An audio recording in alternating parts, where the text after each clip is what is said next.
పైసలు ఇచ్చింది నేనైతే నమస్కారం నీకు చెప్తూ దక్కిందని.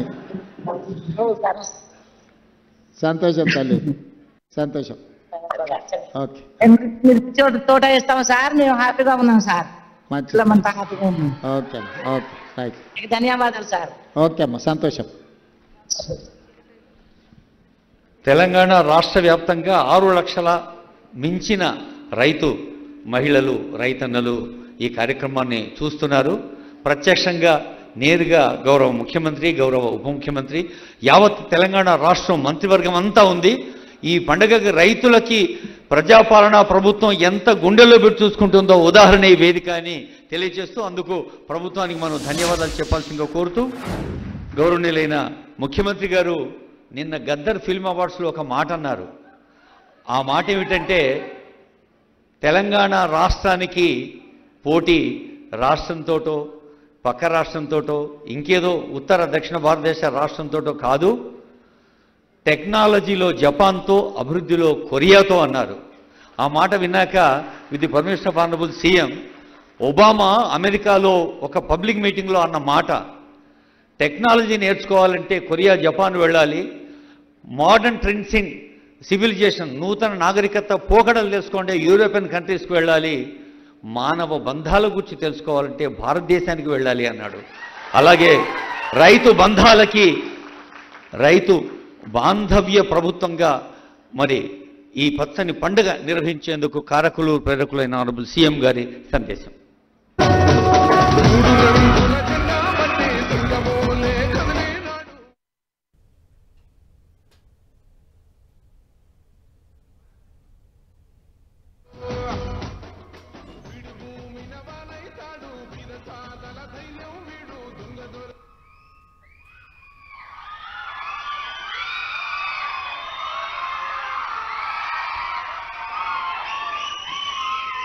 సభాధ్యక్షులు,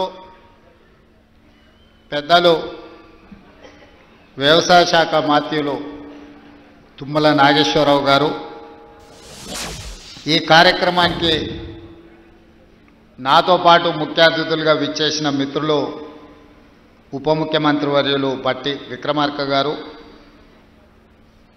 సహచార మంత్రివర్గ సభ్యులు, పార్లమెంట్ సభ్యులు, శాసన మండలి సభ్యులు, శాసనసభ్యులు, ప్రభుత్వ ప్రధాన కార్యదర్శి గారు, వివిధ శాఖలకు సంబంధించిన ఉన్నతాధికారులు, అగ్రికల్చర్ యూనివర్సిటీ వైస్ ఛాన్సలర్ అలాస్ దానే గారు, వ్యవసాయ శాఖ కమిషన్ చైర్పర్సన్ పెద్దలు కోదండ రెడ్డి గారు, అదేవిధంగా ప్లానింగ్ కమిషన్ వైస్ చైర్మన్ పెద్దలు ఈ అగ్రికల్చర్ యూనివర్సిటీ పూర్వపు విద్యార్థి డాక్టర్ జి చిన్నారెడ్డి గారు, అదేవిధంగా వేదిక మీద ఉన్న ప్రజాప్రతినిధులు, ఈ ఆడిటోరియంలో ఉన్న రైతాంగ మిత్రులు, 1600 రైతు వేదికలల్లో దాదాపుగా 6,40,000 మంది రైతులు ప్రత్యక్షంగా ఈ రైతు భరోసా పండుగ కార్యక్రమాన్ని ప్రత్యక్షంగా వీక్షిస్తూ, ఇందిరమ్మ రాజ్యంలో ప్రజాప్రభుత్వం రైతుని రాజుగా చేయడమే కాదు, వ్యవసాయాన్ని పండుగ చేయాలన్న ఉక్కు సంకల్పంతో చేస్తున్న ప్రయత్నాన్ని ఆశీర్వదించడానికి విచ్చేసిన రైతాంగ సోదరులందరికీ కూడా మనస్ఫూర్తిగా కృతజ్ఞతలు, ధన్యవాదాలు తెలియజేస్తున్నా. మిత్రులారా, మీకందరికీ తెలుసు, ఈ రాష్ట్రంలో, ఈ దేశంలో ఎవరు ప్రజాప్రతినిధిగా ఎన్నిక కావాలన్నా, ఎవరు ప్రభుత్వాన్ని ఏర్పాటు చేయాలన్నా రైతుల యొక్క ఆశీర్వాదము, రైతులు చేయుతను అందించకపోతే ఎవరు అధికార పీఠంలో కూర్చోలేరు అని చెప్పి ఈ వేదిక మీద నేను ఖచ్చితంగా చెప్పదలుచుకున్నా. ఈనాడు ఎవరు ఎమ్మెల్యే అయినా, ఎమ్మెల్యే సంగతి పక్కన పెట్టండి, వార్డు మెంబర్ కావాలన్నా, సర్పంచ్ కావాలన్నా, ఎంపీటీసీ కావాలన్నా, జడ్పీటీసీ కావాలన్నా, జిల్లా పరిషత్తులు గెలవాలన్నా, శాసనసభలో ప్రాతినిధ్యం వహించాలన్నా, పార్లమెంటుకు వెళ్ళాలన్నా, ఏ రాష్ట్రానికి ముఖ్యమంత్రి కావాలన్నా రైతులు అండగా నిలబడాలి. ఆ రైతుల ఆశీర్వాదం ఉన్నప్పుడే మన కుర్చీ పదిలంగా ఉంటుంది అని బలంగా విశ్వసించే మీ సోదరుడు ఈరోజు ఈ వేదిక మీద నుంచి రైతులకు ఉద్దేశించి మాట్లాడుతున్నాడు. మిత్రులారా, ఈనాడు చాలామంది చాలా విషయాలు మాట్లాడుతున్నారు. చాలా విషయాలు మాట్లాడే వాళ్లకు అవకాశాలు రాని వాళ్ళు కాదు. ఆనాడు ఉమ్మడి రాష్ట్రంలో డాక్టర్ వైఎస్ రాజశేఖర రెడ్డి గారి మంత్రివర్గంలో మంత్రులుగా పనిచేసిండ్రు. ఆ తర్వాత తెలంగాణ రాష్ట్రంలో 10 సంవత్సరాలు ప్రభుత్వాన్ని నడిపిన వాళ్ళే ఇవాళ 18 నెలలు తిరగక ముందే ఈ ప్రభుత్వాన్ని నిందిస్తూ దూషిస్తూ వీధి నాటకాలతోని బయలుదేరారు. ఇవాళ తెలంగాణ రాష్ట్ర రైతాంగాన్ని నేను ఈ వేదిక మీద నుంచి విజ్ఞప్తి చేస్తున్నా. తెలంగాణలో ప్రజాప్రభుత్వం ఇందిరమ్మ రాజ్యం ఏర్పడ్డ తర్వాత గతంలో రైతు రుణమాఫీ గురించి మీకు తెలుసు. 2014లో ₹1,00,000 రైతు రుణమాఫీ చేస్తా అని మాట ఇచ్చి అధికారంలోకి వచ్చిన తర్వాత 4 విడతలుగా నేను ఇస్తాను, ఇప్పుడు నా దగ్గర నిధులు లేవని ఆనాడు మాట్లాడేది. 4 విడతల అసలు కంటే మిత్తి తడిసి మోపెడై నెత్తి మీద అప్పు చేతిలో చిప్ప వచ్చే పరిస్థితి రైతులకు ఏర్పడ్డది ఆనాడు. తిరిగి 2018లో మళ్ళీ అదే వాగ్దానం ఇచ్చిండ్రు. ₹1,00,000 రైతు రుణమాఫీ చేస్తాం, మొదటిసారి తప్పు జరిగింది, రెండవసారి తప్పు జరగకుండా మేము చూసుకుంటాం, ₹1,00,000 రైతు రుణమాఫీ చేస్తామని. 5 సంవత్సరాల తర్వాత వెనక్కి తిరిగి చూస్తే 11,500 రైతు రుణమాఫీ చేస్తే 8,500 కోట్ల రూపాయలు మిత్తికే సరిపోయినాయి. 3,000 చిల్లర మాత్రమే ఆనాడు రైతులకు రుణమాఫీ చేసిండ్రు. 2 విడతలుగా మొత్తం లెక్క గడితే 10 సంవత్సరాలు 2 విడతలు ఆనాటి ప్రభుత్వం రైతులకు సరాసరిగా అందించింది 16-17 వేల కోట్ల రూపాయలకు ఎక్కువ ఇవ్వలేదు. కానీ మొదటి సంవత్సరంలోనే ప్రజాప్రభుత్వం మీ ఆశీర్వాదంతో వచ్చిన తర్వాత ఎన్నో ఇబ్బందులు ఉన్నా 10 సంవత్సరాలలో ఆనాడు వాళ్ళు చేసిన విధ్వంసం 100 సంవత్సరాలైనా కోలుకోలేని పరిస్థితికి తెలంగాణ రాష్ట్రాన్ని నెట్టేసింది. ఆనాడు ఫీజు రియంబర్స్మెంట్ కావచ్చు, రైతు రుణమాఫీ కావచ్చు, రైతుల గిట్టుబాటు ధర కావచ్చు, ఏ విషయంలో అయినా ఆనాడు తెలంగాణ రాష్ట్రంలో ఆర్థిక విధ్వంసానికి పాల్పడి తెలంగాణ రాష్ట్రాన్ని దిగజారిన ఆర్థిక వ్యవస్థను ఆనాడు మాకు అందించిండ్రు. అయినా మనోస్థైర్యాన్ని కోల్పోలే. అప్పటి వరకు 4 లక్షల కోట్ల రూపాయలు మాత్రమే అప్పు ఉందని అబద్ధాలు చెప్పి కప్పిపుచ్చి మనం గ్రామాలలో చూసినాం. అప్పులకు కూరుకుపోయిన పిల్లగానికి పిల్లనియాలంటే మాకు అప్పులు లేవయా, ఆర్భాటంగా మాకు పెద్ద పెద్ద కార్లు ఉన్నాయి, పెద్ద పెద్ద బంగళాలు ఉన్నాయి, అద్దాల మేడలు ఉన్నాయి, ఈ అద్దాల మేడలు చూసి మా పెద్ద కార్లను చూసి మాకు పిల్లని ఇవ్వండి అని చెప్పి ఊరి మీద కట్నాన్ని ఎక్కువ తెచ్చుకునేటోళ్ళు మనం గ్రామాలలో చూసినాం. అదే విధానాన్ని ఆనాటి ప్రభుత్వంలో పెద్దలు పెద్ద పెద్ద బంగళాలు కట్టిరు, అద్దాల మేడలు కట్టిండ్రు, రంగుల గోడలు చూపించిండ్రు. కానీ రైతుల యొక్క ఆర్థిక వ్యవస్థ చిన్న భిన్నం అయిపోయింది. విద్యార్థులకు ఫీజు రియంబర్స్మెంట్ ఇవ్వలేని పరిస్థితి, రైతులకు రుణమాఫీ చేయలేని పరిస్థితి, రైతులు పండించిన పంటను కొనుగోలు చేయలేని దివాలా పరిస్థితి తెలంగాణ రాష్ట్రంలో ఉండే. ఆనాడు అసెంబ్లీ సాక్షిగా ఆనాటి పెద్ద ఆయన చెప్పిండు, మేమేం సత్రం నడపలేమీడా, రైతులకు మేము పండించిన పంట కొనాలంటే 7,000 కోట్ల రూపాయల నష్టం వచ్చింది, మేమెందుకు కొంటాం, ఓరేసుకుంటే మీరు ఉరేసుకున్నట్టే ఆనాడు చెప్పిన మాట వాస్తవం కాదా అని నేను మిమ్మల్ని అడుగుతున్నా. మిమ్మల్ని అందరినీ ఒరేసుకోవద్దు, ఒరేసుకుంటే మేము కొనుగోలు చేయం, ఒకవేళ మీరు ఒరేసుకుంటే ఉరేసుకొని చావాల్సిందే అని రైతులకు చెప్పి స్వయంగా వాళ్ళ వ్యవసాయ భూమిలో ఫామ్ హౌస్లో 150 ఎకరాల ఒడ్లు పండిస్తే అవి మొత్తం తీసుకొచ్చి బహిరంగంగా పెట్టిన. ఆనాడు వాళ్ళ పొలంలో పండించిన వడ్లకు 4,200 కొనుగోలు చేసేటోళ్ళు వచ్చారు. మరి మనం పండించిన పంట 200 తక్కువైనా 2,000కు మేము అమ్ముతామంటే కొనేటోళ్ళు లేరు. మేము ఐకేపీ కేంద్రాలు తెరవమని చెప్పి ఆనాటి పరిస్థితి, ఆనాటి ప్రభుత్వం రైతులకు పంగనామాలు పెట్టే పరిస్థితి తీసుకొచ్చింది. ఇవన్నీ ఇంకా మర్చిపోలే, ఇప్పుడే ఆనాటి గాయాలు మానిపోలే. అయినా అలాంటి పరిస్థితుల్లో తెలంగాణ రాష్ట్రంలో ప్రభుత్వాన్ని ఏర్పాటు చేసి ఆనాడు స్పష్టంగా చెప్పినాం, మీరు వరి పండించండి, రాష్ట్ర ప్రభుత్వం కొనుగోలు చేస్తుంది, చివరి గింజ వరకు కొనే బాధ్యత మా ప్రభుత్వం తీసుకుంటుంది. ఎందుకంటే ఆనాడు ఇందిరమ్మ రాజ్యంలో సోనియా గాంధీ గారు కనీసం మద్దతు ధరను తీసుకొచ్చి రైతు పండించిన పంటకు దళారుల చేతిలో మోసపోకుండా ఈరోజు కనీసం మద్దతు ధర అందించి రైతు పండించిన పంట కొనుగోలు చేసే బాధ్యత మాది. ఈరోజు కాంగ్రెస్ ప్రభుత్వం మీ ముందు నిలబడి మొదటి విడతగా పంట కొనుగోలు చేసినాం. రెండో విడతకు వచ్చినప్పుడు నేను చెప్పిన పెద్దలు ఉత్తమ్ కుమార్ రెడ్డి గారితో మాట్లాడి, అన్న దొడ్డు బియ్యం తింటలేరు, ఈరోజు గ్రామాలలో చైతన్యం వచ్చింది. రైతులు స్వయంగా 10 రూపాయలు ఖర్చైనా కూలికి పోయి ఉపాధి హామీ కూలీ చేసుకునే పేదలు కూడా ఈరోజు సన్న బియ్యంతో బుక్కడు అన్నం తింటుండ్రు. సన్న బియ్యం మనం ఇవ్వాలి. సన్న బియ్యం ఇవ్వాలి అంటే మన రైతులు సన్న వడ్లు పండించాలి. ఎందుకంటే తెలంగాణలో పండించే వడ్లు నాణ్యమైనవి, శ్రేష్టమైనవి. కానీ దొడ్డు బియ్యం పండిస్తే దొడ్డు బియ్యం తినే పరిస్థితి లేదు. మనము రేషన్ షాపులలో దొడ్డు బియ్యం ఇస్తే మళ్ళీ తిరిగి మిల్లర్లు కొంటుర్రు, లేకపోతే కోళ్ళ దానాకు పోతున్నాయి. దొడ్డు బియ్యం ఇవ్వద్దు, సన్న బియ్యం ఇవ్వాలి అని నేను చెప్పిన. మరి ఏం చేయాలి? సన్న బియ్యం ఇవ్వాలి అని అంటే నేను చెప్పిన, మీరు రైతులకు విజ్ఞప్తి చేయండి. నేను చేస్తా, మీరు చేయండి. ఉప ముఖ్యమంత్రి గారు చేస్తారు, వ్యవసాయ శాఖ మంత్రి గారు చెప్తారు. రైతులకు సన్న వడ్లు పండిస్తే 500 రూపాయల బోనస్ ఇచ్చి ఆ వడ్లను కొంటాము. మాది బాధ్యత అని అంటే నమ్మకంగా, విశ్వాసంగా తెలంగాణ రాష్ట్రంలో పండించిన పంటలో 60% పోయినసారి సన్న వడ్లు మీరు పండిస్తే ఆ సన్న వడ్లను కొన్ని సన్న బియ్యం చేసి ఇవాళ పేదోళ్లకు సన్న బియ్యం రేషన్ షాపులలో పంచుతున్న మాట వాస్తవం కాదా? 6,40,000 కుటుంబాలు ఈరోజు రైతు వేదికలలో ఉన్నారు. ఇవాళ మా అక్కలీడికి వచ్చిండ్రు, రైతులు మాట్లాడినరు, మా ఆడబిడ్డలు మాట్లాడారు. ఇవాళ పిల్లలకు రేషన్ షాపుల్లో మా ప్రభుత్వం ఇస్తున్న సన్న బియ్యంతోనే అన్నం పెడుతున్నారా లేదా ఒకసారి ఆలోచన చెయ్యండి. ఇవాళ మా రైతాంగానికి నేను ధన్యవాదాలు చెప్పదలుచుకున్నా. మీరు ఈ ప్రభుత్వం మీద నమ్మకంతో, విశ్వాసంతో బోనస్ ఇస్తారో ఇవ్వరో అని అనుమానం ఉన్నా మీరు సన్న వడ్లు పండించిండ్రు కాబట్టి ఆ సన్న వడ్లు ఇవాళ బియ్యంగా మారి పేదోళ్ళ కడుపు నింపుతున్నది అని అంటే రైతులు చేసిన ధైర్యం.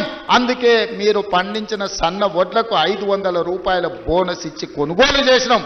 ఇవాళ ధైర్యంగా నిటారుగా నిలబడి తెలంగాణ రాష్ట్రం నెంబర్ 1 వడ్లు పండించడంలో ఒక్క సంవత్సరంలో 2,80,00,000 మెట్రిక్ టన్నుల వడ్లు పండించి దేశంలోనే మొదటి స్థానంలో, ఒకనాడు ఆంధ్రప్రదేశ్, పంజాబ్ మొదటి స్థానంలో ఉంటే ఇవాళ తెలంగాణ రాష్ట్రం వరి పండించడంలో మొదటి స్థానంలో ఉంది. అందులో సన్న వడ్లు పండించడంలో మనం మొదటి స్థానంలో ఉన్నాం. ఇవాళ మన రైతుల శ్రమ ఊరిక పోలే. ఇవాళ మీరు కష్టపడి పండించిన సన్న వడ్లు బియ్యంగా మారి పేదోళ్ళ కడుపు నింపుతున్నాయి అని అంటే ఇంతకంటే రైతుల కళ్ళల్లో ఆనందం ఏముంటుంది? తెలంగాణ రాష్ట్ర ముఖ్యమంత్రిగా, మీ సోదరుడిగా ఇంతకంటే విజయం ఏముంటుందని చెప్పి నేను ఈ సందర్భంగా మిత్రులారా మిమ్మల్ని అడుగుతున్నా.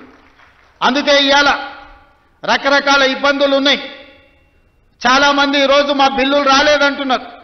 అక్కడక్కడ మా సర్పంచులు రణగొన ధ్వని చేస్తున్నారు మా బిల్లులు రాలేదని. నేను మా సర్పంచ్ మిత్రులను అడుగుతున్నా, అయ్యా నేను వచ్చే నాటికే మీ కాలం అయిపోయింది సర్పంచుల పదవి. మీ సర్పంచ్ పదవులు, మీరు సర్పంచులుగా చేసిన పనులు మా హయాంలో చేయలే. ఆనాడు మీరు పనిచేస్తే ఆనాడు బిల్లులు చెల్లించండి. ఆయన మీలాకటి బిల్లులు చెల్లించనివి 1,29,000 కోట్ల రూపాయలు నా నెత్తి మీద అప్పు మోపి పొయ్యిండు. మొయ్యలేనంత భారం, నడుము వంగిపోయే పరిస్థితి ఉంది. దాదాపుగా 60,000 కోట్ల రూపాయలు కాంట్రాక్టర్లకు బిల్లులు పెండింగ్ పెట్టిపోయిండు. ఉచిత కరెంటు బిల్లులు 20,000 కోట్లు విద్యుత్ శాఖకు పెండింగ్ పెట్టిపోయిండు. ఇట్లా చెప్పుకుంటూ పోతే ఫీజు రియంబర్స్మెంటు, షాదీ ముబారక్, కళ్యాణ లక్ష్మి ప్రతి దగ్గర దొరికిన కాడల్లా అప్పు చేసిండు, అందిన కాడల్లా టోపీ పెట్టిండు. మొత్తానికి 8,29,000 కోట్ల రూపాయల అప్పు నా నెత్తి మీద మోపి బట్టి విక్రమార్క గారి నడుము వంగిపోయే పరిస్థితి రాష్ట్ర వ్యవస్థను, ఆర్థిక వ్యవస్థను మాకు అప్పచెప్పిండు. ఇన్ని అప్పులు, ఇన్ని తప్పులు చేసి ఇంకా ఇవాళ రోడ్ల మీదకి వచ్చి అడ్డమైన మాటలు మాట్లాడుతున్నారు. ఇవాళ వాళ్ళు చేసిన అప్పులను, వాళ్ళు చేసిన తప్పులను సరిదిద్దడానికి రోజుకు 18 గంటలు పనిచేసిన సరిపోని పరిస్థితి. ఈ నేపథ్యంలో ఈరోజు సర్పంచులు ఒక పక్కన ఫీజు రియంబర్స్మెంట్, ఇంకొక పక్కన ప్రభుత్వ ఉద్యోగులకు పాపం 35 ఏళ్ళు కష్టపడి ఉద్యోగాలు చేసి వాళ్ళు దాచిపెట్టుకున్న పైసలు, వాళ్లకు రిటైర్మెంట్ బెనిఫిట్స్ ఇవాళ 12,000 కోట్ల రూపాయలు బకాయిలు పెట్టిపోయిండు. ఎవరైనా నమ్మకంగా ప్రభుత్వం దగ్గర పనిచేసి 35 సంవత్సరాల తర్వాత రిటైర్ అయిపోతే రిటైర్మెంట్ బెనిఫిట్స్ ఇవ్వాల్సిన పరిస్థితి ఈరోజు రాష్ట్ర ఆర్థిక వ్యవస్థ దెబ్బతిన్నది. ప్రభుత్వ ఉద్యోగస్తులకు ఒకప్పుడు ప్రభుత్వ ఉద్యోగస్తులకు మొదటి తారీఖు నాడు రిజర్వ్ బ్యాంకు నుంచి సరాసరి వాళ్ళ ఖాతాల్లోకి జీతాలు వెళ్ళేది. గత ప్రభుత్వంలో విడతల వారీగా ఇన్స్టాల్మెంట్లు జీతాలు ఇవ్వాల్సిన పరిస్థితి నుంచి మొదటి తారీఖు నాడు జీతాలు ఇచ్చే పరిస్థితికి మనం తీసుకొచ్చినాం. ఒక్కొక్కటిగా సరిదిద్దుతున్నాం, ఒక్కొక్క వ్యవస్థను ప్రక్షాళన చేస్తున్నాం. ఈరోజు ఉన్న కష్టాలకు ప్రభుత్వ ఉద్యోగులకు రిటైర్మెంట్ బెనిఫిట్స్ ఇవ్వాలంటే కష్టంగా ఉంది. విద్యార్థులకు కాలేజీలకు ఫీజు రియంబర్స్మెంట్ ఇవ్వాలంటే కష్టంగా ఉన్నది. షాదీ ముబారక్ కళ్యాణ లక్ష్మిని అమలు చేయాలంటే కష్టంగా ఉన్నది. ఆ కష్టాలను ఎదుర్కొంటూనే సరిదిద్దుకుంటూనే ఈనాడు ఈ రైతుల కోసం 9 రోజుల్లో దాదాపుగా 9,000 కోట్ల రూపాయలు ఇవ్వాలి. అగ్రికల్చర్ యూనివర్సిటీలో మీతో కలిసి ఈ రైతులకు వ్యవసాయం దండగ కాదు, వ్యవసాయం పండుగ చెయ్యాలి. వ్యవసాయం అంటే 10 మందికి సాయం చేసే వృత్తి. వాళ్ళు కష్టాలలో ఉండి వాళ్ళు కాలిపోతున్న 10 మంది కడుపు నింపాలని ఏ రైతాంగం కష్టపడుతుందో ఆ రైతాంగానికి రైతు భరోసా పథకం ద్వారా ఈనాడు ప్రారంభించి 9 రోజులు తిరిగే లోపల దాదాపుగా 9,000 కోట్ల రూపాయలు 1,49,00,000 ఎకరాలకు 70,11,984 మంది రైతులకు రైతు భరోసా పథకం కింద నగదు బదిలీ చేయడానికి ఈరోజు ఇక్కడికి వచ్చిన మిత్రులారా, ఇన్ని కష్టాలున్నా ఇన్ని నష్టాలు రాష్ట్ర ప్రభుత్వానికి ఉన్నా రైతాంగాన్ని ఆదుకోవాలి. రైతు బాగుంటే రాజ్యం బాగుంటుంది.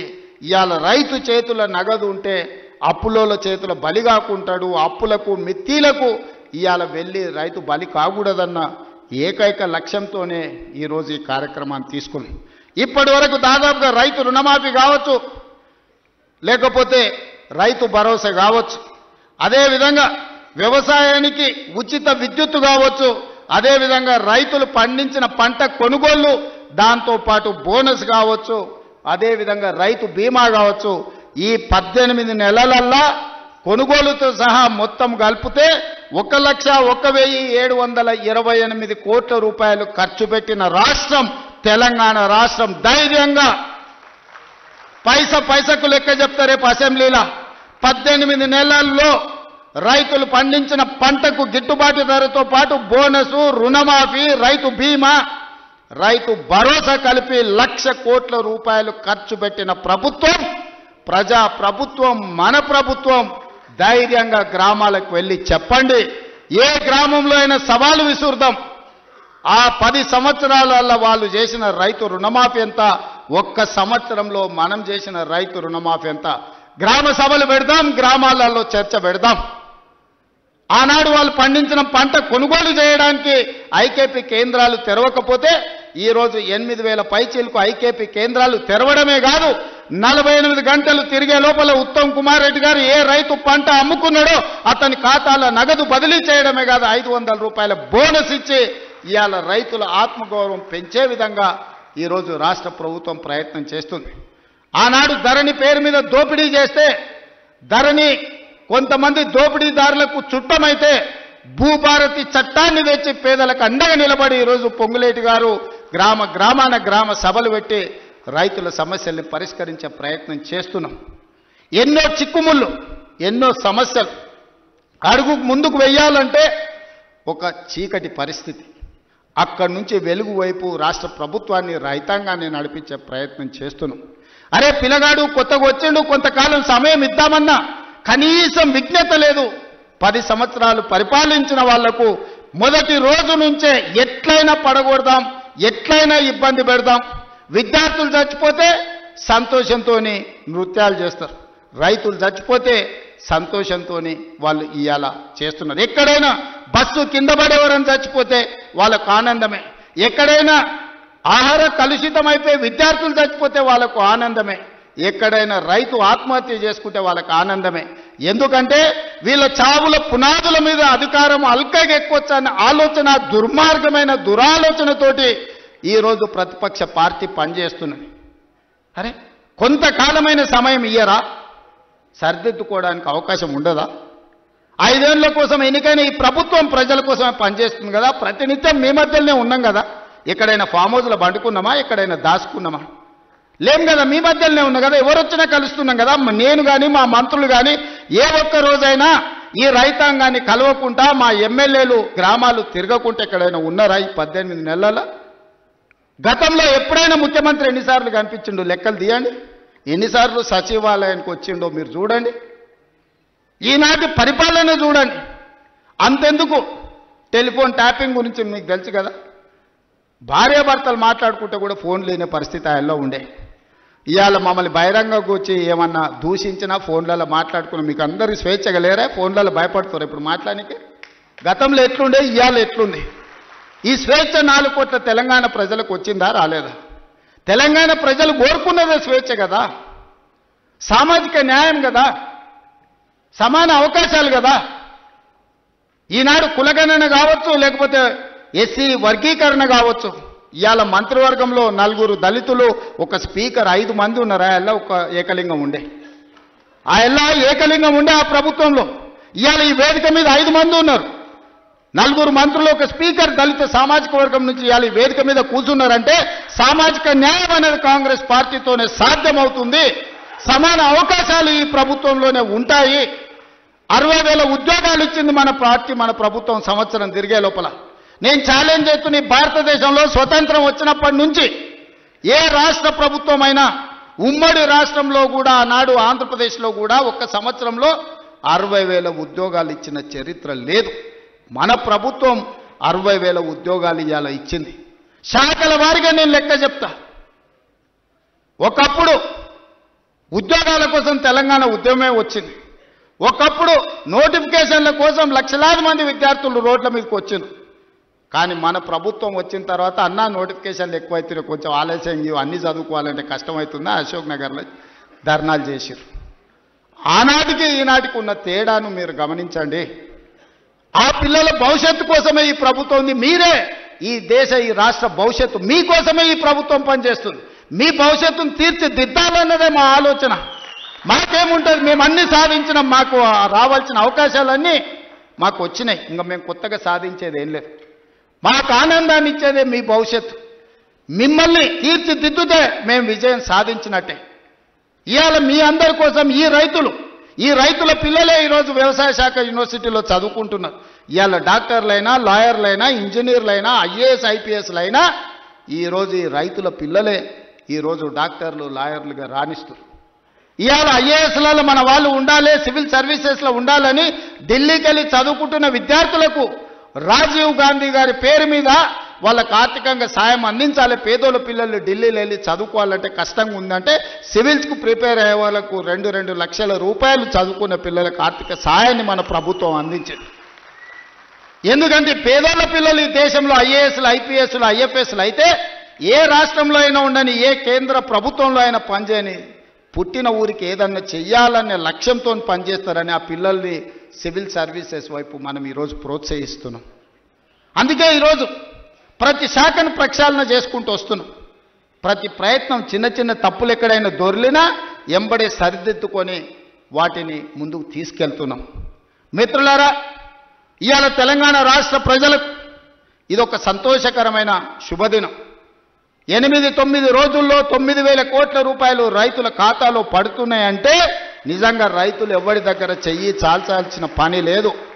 ఏ పెట్టుబడికైనా ఇంతకుముందే పెద్ద ఆయన వచ్చి చెప్పిపోయిండు, సార్ ఉత్త వడ్లే కాదు, కూరగాయలు పండిస్తే లాభం ఉంది, మొక్క పండిస్తే లాభం ఉంది, ఆలుగడ్డలు పండిస్తే లాభం ఉంది, నేను పెట్టుబడి పెట్టిన దానికంటే నాకు అధికంగా లాభం వచ్చింది, డ్రిప్ ఇవ్వాలని పెద్ద ఆయన వచ్చి చెప్పిపోయిండు. దాని నుంచి మనం నేర్చుకోవాల్సిన అవసరం ఉంది. ఒకప్పుడు డ్రిప్, స్ప్రింక్లర్స్, వ్యవసాయ పనిముట్లు ఆనాడు ఉచితంగా లేకపోతే 90% సబ్సిడీతో కాంగ్రెస్ ప్రభుత్వం ఇచ్చింది. ఇవాళ అవన్నీ మాయమైపోయినాయి. అందుకే మళ్ళీ వ్యవసాయ శాఖ మంత్రి గారికి నేను సూచన చేస్తున్నా, వ్యవసాయ పనిముట్లను రైతులకు అందించి మంచి పంటలు పండించడానికి అవసరమైన కమర్షియల్ క్రాప్స్ను ప్రోత్సహించాల్సిన అవసరం ఉంది. ఎందుకంటే వ్యవసాయం లాభసాటిగా కావాలి. వ్యవసాయం వ్యవసాయ కుటుంబాలకు, కుటుంబంలో 4 ఉంటే ఒకరు కుటుంబాన్ని చూసుకోవాలి, ఒకరు వ్యవసాయం చూడాలి, ఒకరు ఉద్యోగం చేయాలి, ఇంకొకరు వ్యాపారం చేయాలి. అప్పుడే ఆ కుటుంబం ఆర్థికంగా నిలబడుతుంది. అప్పుడే రాష్ట్రం అభివృద్ధి పదం వైపు నడుస్తుంది. రాబోయే 10 సంవత్సరాలలో తెలంగాణ ఎకానమీని $1 ట్రిలియన్ ఎకానమీ చేయాలంటే వ్యవసాయం లాభసాటిగా మారాలి. రైతుల పెట్టుబడికి రెండింతలు లాభం వచ్చినప్పుడే తెలంగాణ రాష్ట్ర ఆర్థిక వ్యవస్థ అభివృద్ధి పదం వైపు నడుస్తుంది. మరి తెలంగాణ రాష్ట్ర ఆర్థిక వ్యవస్థ అభివృద్ధి పదం వైపు నడపాలంటే పరిశ్రమలు పెట్టే వాళ్ళకు సబ్సిడీలు ఇవ్వడమే కాదు, పరిశ్రమలు పెట్టే వాళ్ళకు భూములు ఇవ్వడమే కాదు, వ్యవసాయం చేసుకుంటున్న పేద రైతులకు కూడా సబ్సిడీలు ఇవ్వాల్సిన అవసరం ఉంది, ఇన్సెంటివ్లు ఇవ్వాల్సిన అవసరం ఉంది, టెక్నాలజీని బదిలీ చేయాల్సిన అవసరం ఉంది, సాంకేతిక నైపుణ్యాన్ని నేర్పాల్సిన అవసరం ఉంది. ఈరోజు టెక్నాలజీలో ఏఐ టెక్నాలజీ వచ్చింది. రైతుకు తెలీదు పాపం, 2 ఎకరాల ఒడ్లు పండిస్తే మొత్తానికి యూరియా చల్లుతాడు. కానీ ఎక్కడ సమస్య ఉందో అక్కడనే చల్లగలిగిన సాంకేతిక నైపుణ్యాన్ని తెస్తే ఎరువుల బాధ దప్పుతుంది, కలుషితమైన ఆహారం తగ్గుతుంది, భూమి సారవంతమైన నేలగా ఉంటుంది. ఇట్లాంటి సాంకేతిక నైపుణ్యాన్ని కూడా ఈరోజు వ్యవసాయ శాఖ నేర్చుకోవాల్సిన అవసరం ఉంది, రైతులకు నేర్పాల్సిన అవసరం ఉంది. అదేవిధంగా ఈరోజు వ్యవసాయ పంపు సెట్లు సంవత్సరానికి దాదాపుగా 17,000 కోట్ల రూపాయలు ఉచిత విద్యుత్తుకి ఈరోజు మనం ఖర్చు పెడుతున్నాం. ఇవాళ అదే సోలార్కి మనం మారిపోతే సోలార్తోని మీ వ్యవసాయం ఉచితమే కాదు, మీరు సోలార్ విద్యుత్తు ద్వారా నెలకు 2,000, 3,000 మా ఆడబిడ్డలకు ఆదాయం వచ్చేటట్టు విద్యుత్తు శాఖకు సంబంధించి ఉప ముఖ్యమంత్రి గారు ప్రణాళికలు చేస్తే రైతులు సిద్ధంగా ఉన్నారు. దానికి అవసరమైన పెట్టుబడి మనం పెడదాం. కొన్ని వేల కోట్ల రూపాయలు ఒకసారి పెట్టుబడి పెట్టినా 25 సంవత్సరాలు ఈ రైతులకు లాభసాటిగా ఉంటుంది. వాళ్ళు వాడుకునేది వాడుకోగా మిగిలిన విద్యుత్తును మీకు అమ్ముతారు. ఈరోజు మా రైతులు అదానీ అంబానీలతో పోటీ పడే విధంగా తీర్చిదిద్ది సోలార్ విద్యుత్ ఉత్పత్తిలో అదానీలతో పోటీ పడే విధంగా మా రైతుల్ని ఇంటికాడ కూర్చున్న వాళ్ళకే ఆదాయం వచ్చే విధంగా ప్రణాళికలు చేయాలి. ఈ వేదిక మీద నుంచి ఎనర్జీ డిపార్ట్మెంట్కు అదేవిధంగా సంబంధిత శాఖ మంత్రి గారికి నా సూచన, మీరు ప్రణాళికలు సిద్ధం చేయండి, రైతులను చైతన్యం చేద్దాం, రైతులకు అవగాహన కల్పిద్దాం. కొంతమంది ఆడబిడ్డలు చదువుకొని విజ్ఞతతో మాట్లాడిన పెద్ద ఆయన మాట్లాడుతుంటే ఆయన ఉపయోగించిన ఇంగ్లీష్ భాష కావచ్చు, పదాలు కావచ్చు, అవగాహన కావచ్చు, అనుభవం కావచ్చు, ఆ పిల్లలే కాదు వేదిక మీద ఉన్న మంత్రులు కూడా నేర్చుకోవాలి. విషయాన్ని ఏ విధంగా సూటిగా శుద్ధి లేకుండా ఎట్లా చెప్పొచ్చో, అవగాహన ఎట్లా కల్పించో ఆ పెద్ద మనిషిని మనం చూసి నేర్చుకోవచ్చు. అందుకే ఇవాళ అలాంటి వాళ్ళని నేను కలెక్టర్లకు ఆదేశాలు ఇస్తున్నా. వ్యవసాయం మీద అవగాహన ఉండి 10 మందికి నేర్పాలన్న పెద్ద మనుషులను గ్రామాలు తిప్పండి, రైతు వేదికలలో సమావేశాలు పెట్టండి, వాళ్ళ చేత అవగాహన కల్పించండి, అవసరమైతే వాళ్ళకి ఆహారూర్యం ఇవ్వండి, రోజుకో 1000 రూపాయలు ఇవ్వండి. వాళ్ళ అవగాహనతోని రైతు వేదికలలో పోయి అవగాహన కల్పించినందుకు అదొక గుర్తింపు, ఒక గౌరవం. 1000 రూపాయలతోనే ఒక రోజు వాళ్ళ జీవితంలో మార్పు వస్తుందని నేను చెప్పడం లేదు, కానీ ప్రభుత్వం ప్రోత్సహిస్తుంది, ప్రభుత్వం గుర్తిస్తుంది, ప్రభుత్వం మిగతా రైతులకు అవగాహన కల్పించడానికి ప్రయత్నం చేస్తుంది అని చెప్పడానికి ఇవన్నీ కూడా ఉపయోగపడతాయి. కాబట్టి కలెక్టర్లందరికీ కూడా ఈ వేదిక మీద నుంచి చీఫ్ సెక్రటరీ గారికి నేను ఇన్స్ట్రక్షన్స్ ఇస్తున్నా.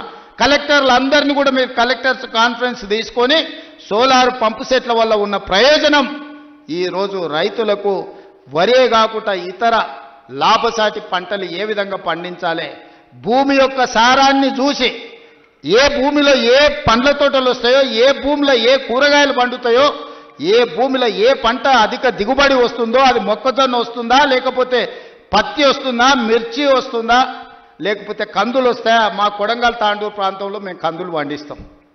దేశానికే మా కందిపప్పు అంటే, తాండూరు కొడంగల్ కందిపప్పు అంటే దేశంలో గొప్ప పేరు. ఏ ఏరియాలో ఏ పంట వండుతుందో, అచ్చంపేట ప్రాంతంలోకి పోతే దోసకాయలు వండుతాయి. దోసకాయ కందిపప్పు ఎంత బ్రహ్మాండంగా ఉంటుందా, చికెన్ మటన్ కూడా వనికిరాదు దాని ముందర. ఇప్పుడు ఆ పిల్లలకు తెలియకుండానే పోయింది. కొత్త తరానికి ఇప్పుడు దోసకాయలు అంటారు, వెనక బుడంకాయలు అనేటోళ్ళు. అవునా? కందిపప్పులా వేసి చేస్తే మన అమ్మనో నాయనమ్మనో వండితే మటన్ చికెన్ కంటే టేస్టీగా ఉండేది. జొన్న రొట్టెతోని కందిపప్పు బుడంకాయలతో తింటే ఎంత మజా ఉండేదా. ఇవాళ ఆ రుచులే పోయినాయి. అందుకే ఈరోజు పంట మార్పిడి జరగాలి, ఆలోచనలో చైతన్యం రావాలి, ప్రజలకు ఉపయోగపడాలి. మనము పోయి ఎక్కడెక్కడనో పోయి ఏదో కొత్త రకాల వంటలు, కొత్త రకాల డైట్ అని తీసుకొస్తున్నారు కొత్త కొత్తవి. ఎందుకంటే మన పెద్దోళ్ళు మనకి ఇచ్చిపోయారు. జొన్న రొట్టె తినండి, మీ బట్టలు మీరు ఉతుక్కోండి, 6 ప్యాక్ ఉంటుందో లేదో మీకు తెలుస్తుంది. మీ బట్టలు మీరు ఉతుక్కొని జొన్న రొట్టె తింటే మీరు ఏ జిమ్ములకి వెళ్ళి కండలు పెంచాల్సిన పని లేదు. ఆటోమేటిక్గా మీరు 6 ప్యాక్ తయారవుతారు. అవేవి చేయకుంటుండి జమ్ములాల్లో పోయి స్టెరాయిడ్స్ వారి ఆరోగ్యాన్ని పాడు చేసుకుంటారు. అందుకే ఈరోజు మా రైతులను ఇన్ని లక్షలాది మందిని వేదిక మీద నుంచి వ్యవసాయ యూనివర్సిటీ నుంచి లక్షలాది మంది రైతులను ఉద్దేశించి ప్రసంగించడమే కాదు, వాళ్ళకు వేలాది కోట్ల రూపాయలు బదిలీ చేయడం ఇదొక మర్చిపోని జ్ఞాపకం. మీ అందరికీ ఈ ప్రభుత్వం అండగా నిలబడుతుంది. రాబోయే రోజుల్లో భూమి అనేది మీకు ఇండ్ల పట్టా అనేది ఇందిరమ్మ ఇల్లు అనేది ఇందిరమ్మనే ఇచ్చింది. ఆనాడు దొరల దగ్గర భూస్వాముల దగ్గర వేలాది ఎకరాలు ఉంటే అగ్రికల్చర్ సీలింగ్ యాక్ట్ తీసుకొచ్చి ఆ భూములన్నీ తీసుకొని పేదోళ్లకు అసైన్మెంట్ పట్టాల పేరు మీద పంచిపెట్టారు. అటవీ ప్రాంతంలో ఉన్న ఆదివాసులకు లంబాడ సోదరులకు పోడు భూముల పట్టాలు ఇచ్చి వాళ్ళని భూ యజమానులను చేసింది. ఇల్లు లేనోళ్లకు ఇంటి పట్టా ఇచ్చింది, ఇల్లు కట్టుకోలేని వాళ్ళకు ఇందిరమ్మ ఇల్లు కట్టించింది. డబుల్ బెడ్రూమ్ ఇల్లు అన్నాడు. ఎవరికన్నా ఇక్కడ ఉన్న పేద రైతుకు డబుల్ బెడ్రూమ్ ఇల్లు వచ్చినాదే. కానీ ఇవాళ లక్షలాది ఇందిరమ్మ ఇల్లు ఇవ్వడానికి మనం ముందుకు వచ్చినాం. మీరు ఇండ్లు కట్టుకోండి, ఒక ఇంటి వాళ్ళు కాండి, ఉన్న ఊర్లో ఇల్లు, ఇంత వ్యవసాయ భూమి అనేది మన ఆత్మగౌరవం. అంతకుమించి రైతులు ఏం కోరుకుంటలేరు. వాళ్ళు కష్టపడ్డ పంటకు వాళ్ళు గిట్టుబాటు ధర అడుగుతారు. అవి కూడా ఇవ్వలేని పరిస్థితిలో ఈ ప్రభుత్వం లేదు. మిమ్మల్ని ఆదుకుంటుంది, మీకు అండగా నిలబడుతుంది. పంట మార్పిడి చేయండి. మీరు ఏం పండించినా పంట మనం కొనుగోలు చేయడానికి అవసరమైన కేంద్రాలను ఏర్పాటు చేస్తాం. నాకు మంచి టీం ఉన్నది, మంచి మంత్రులు ఉన్నారు, అనుభవం కలిగిన వాళ్ళు ఉన్నారు. నాకు మంత్రిగా అనుభవం లేకపోవచ్చు, కానీ అనుభవం కలిగిన మంత్రులు పెద్దలందరూ ఉన్నారు. వాళ్ళందరి సహకారంతో ఒక మంచి పరిపాలన అందించి తెలంగాణ రాష్ట్రం దేశానికి ఆదర్శంగా నిలబడే విధంగా తెలంగాణ రాష్ట్రం ఈ దేశంలోనే మొదటి స్థానంగా ఉండే రాష్ట్రంగా తీర్చిదిద్దే బాధ్యత తీసుకుంటాం. ఎవరు ఎన్ని గోల పెట్టినా, ధర్నాలు చేసినా, రోడ్డు మీద బండి దొల్లినా, తొడుక్కున్న బట్టలు చించుకున్నా 10 ఏళ్ళు మన ప్రభుత్వమే ఉంటుంది. నేను ఈ మాట చెప్పదలుచుకున్నా. వాళ్ళని చూడండి, వాళ్ళ మాటలు చూడండి. అసూయ, అక్కసు, కడుపు నిండా విషం కనిపిస్తుంది, అహంభావం కనిపిస్తుంది, బలుపు కనిపిస్తుంది మాటలలో. చూడండి, టీవీ ముందర మాట్లాడేటప్పుడు ఒక్కసారి ఎందుక 10 ఏళ్ళు వేలిండ్రు కదా, అన్ని అవకాశాలు ఇచ్చారు ప్రజలు. మిమ్మల్ని ఎవరు చేయొద్దన్నారు? రైతు భరోసా ఇవ్వద్దన్నారా? లేకపోతే రైతుకు పండించిన పంటకు గిట్టుబాటు ధర ఇవ్వద్దన్నారా? రైతు రుణమాఫీ చేయొద్దన్నారా? మీ కాలంలో సర్పంచుల బిల్లులు చెల్లించొద్దన్నారా? కాంట్రాక్టుల బిల్లులు చెల్లించొద్దన్నారా? రోడ్లు వేయొద్దన్నారా? చెట్లు పెంచొద్దన్నారా? ఎవరన్నారే? 10 ఏళ్ళు మొత్తం మీ ఇష్టారాజ్యంగా పరిపాలన చేసి రాష్ట్రాన్ని రావణ కాష్టంగా మార్చి రాష్ట్రం మొత్తం విధ్వంసం చేసి బొందల గడ్డగా మార్చి ఇంకా సిగ్గు లేకుండా రోడ్ల మీదకి వచ్చి మమ్మల్ని తిట్టే పని చేస్తున్నారు. మీరు ఎన్ని తిడితే ఆ తిట్లన్నీ ఆశీర్వాదం కింద మారుతాయి. అందుకే వాళ్ళని పట్టించుకోవడం మానేసిన నేను. ఎందుకంటే రోడ్డు మీద మనం పోతుంటే అరుస్తూనే ఉంటాయి కొన్ని. అరిసినప్పుడు అరిసిన దానికల్లా వెనక్కి తిరిగి రాయితో కొట్టం కదా. నేను పని చేస్తా, మీరు వాళ్ళ పని చూడండి అని తెలియజేస్తూ మీ అందరి దగ్గర సెలవు తీసుకుంటున్నాను.